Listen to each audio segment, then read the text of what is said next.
Tai vat turime dokumentų tvarkymo įrankius, teksto koregavimo tvarkymo įrankius, duomenų bazės valdymo įrankius, paveiksliukų atpažinimo įrankius ir pagrindiniai tokie ruošiniai template'ai paruošti ir galima, aišku, susikurti savo įrankius ir platformas.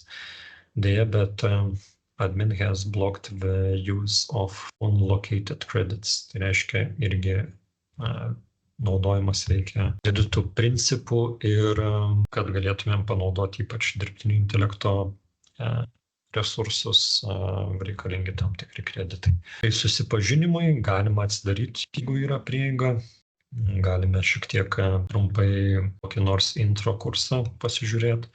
Tai tikrai naudingas įrankis ir priemonė, nes daug verslo įmonių dirba būtent naudodami Microsoft produktus ir gebėti sukurti tam tikras integracijas, kurios sutaupytų tam tikrus resursus, manau, yra visai prasminga.